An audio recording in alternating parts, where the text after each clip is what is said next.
அன்புக்குரிய மாணவ செல்வங்கள் அனைவருக்கும் இனிதான வணக்கங்கள்.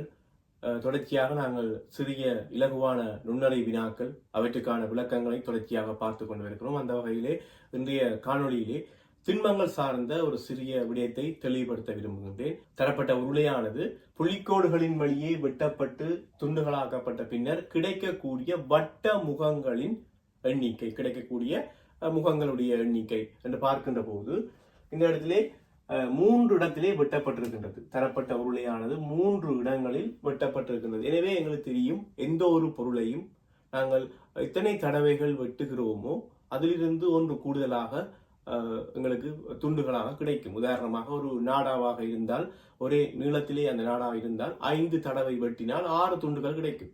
10 தடவை வெட்டினால் 11 துண்டுகள் கிடைக்கும். 20 தடவை வெட்டினால் 21 துண்டுகள் கிடைக்கும். எனவே இந்த உருளையானது 3 தடவைகள் வெட்டப்பட்டிருக்கின்றது. ஆகவே 4 துண்டுகள் கிடைக்கப் போகிறது. வெட்டப்பட்ட பின்னர் எத்தனை முகங்கள் தென்படும் என்பதை இலகுவாக பார்ப்பதற்கு எத்தனை பகுதிகள் இருக்கின்றது என்பதை முதலிலே பார்த்து கொள்ள வேண்டும். இந்த வெட்டப்படுகின்ற போது, தரப்பட்ட உருளையானது புள்ளிக்கோடுகளால் வெட்டப்படுகின்ற போது எத்தனை பகுதிகள் இருக்கின்றன என்பதை பார்க்க வேண்டும். மொத்தமாக 4 பகுதிகள். ஆகவே 4ஐ 2ஆல் பெருக்கின்ற போது இந்த உருளையானது புள்ளிக்கோடுகளின் வழியே வெட்டப்பட்டு துண்டுகளாக்கப்பட்ட பின்னர் கிடைக்கக்கூடிய மொத்த முகங்களுடைய எண்ணிக்கை எங்களுக்கு கிடைக்கும். நன்றாக கவனித்துக் கொள்ளுங்கள். இந்த உருளை 3 இடத்திலே வெட்டப்பட்டிருக்கின்றது. ஆகவே 4 துண்டுகள் கிடைக்கும். 4ஐ 2ஆல் பெருக்குகின்றோம் மொத்த வட்ட முகங்கள் பெற்றுக்கொள்வதற்காக. ஏன் 2ஆல் பெருக்கினோம் என்று சொன்னால், ஒவ்வொரு துண்டுகளுக்கும் 2 முகங்கள் காணப்படும். ஒவ்வொரு துண்டுகளுக்கும் 2 முகங்கள், ஒவ்வொன்றும் சிறிய சிறிய உருளை துண்டுகளாக கிடைக்கும். ஆகவே ஒரு உருளைக்கு 2 வட்ட முகங்கள் காணப்படும். ஆகவே 4 துண்டுகள், 4ஐ 2ஆல் பெருக்குகின்றோம், 8 முகங்கள்.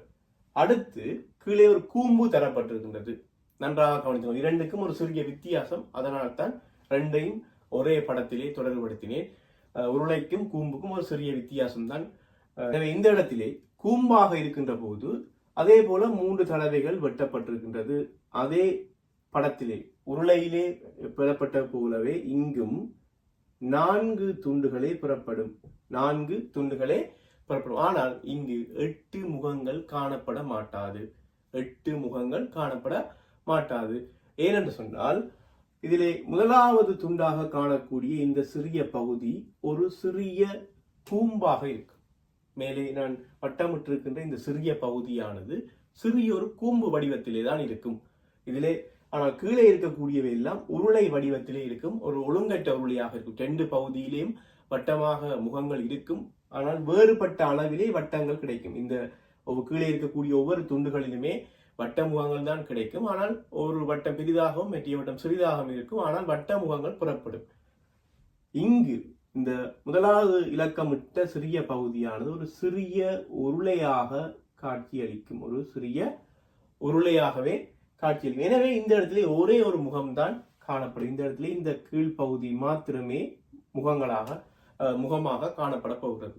எனவே இந்த கூம்பு தொடர்பாக இவ்வாறான வினாக்கள் வருகின்ற போது எத்தனை பகுதிகளோ இந்த பகுதிகளை 2ஆல் பெருக்கிவிட்டு 1ஐ கழிக்க வேண்டும். ஆகவே 7 முகங்கள். இந்த கூம்பானது 3 புள்ளிக்கோடுகளால் இவ்வாறு பிரிக்கப்பட்டு துண்டுகளாக்கப்படுகின்ற போது எத்தனை முகங்கள் காணப்படும் என்று சொன்னால், இங்கு 7 முகங்கள் காணப்படும். இது ஒரு சிறிய விடயமாக இருந்தாலும் இதுவும் ஒரு சிந்தனைக்குரிய விடயமாக இருக்கும். ஏன்னு சொன்னால், இந்த 2 விடயங்களையும் தொடர்படுத்தி பெரிய வினாவாக மாற்றலாம். நான் உங்களுக்கு சொல்லித் தருகின்ற ஒவ்வொரு சிறிய விடயங்களும் பெரிய வினாக்களுக்கு எவ்வாறு துணை புரிகின்றன என்பதை தொடர்ச்சியாக காணொளிகளை நீங்கள் பார்க்கின்ற போது விளங்கிக் கொள்வீர்கள். மீண்டும் இன்னொரு வினாவோடு உங்களை சந்திக்கின்றேன். நன்றி.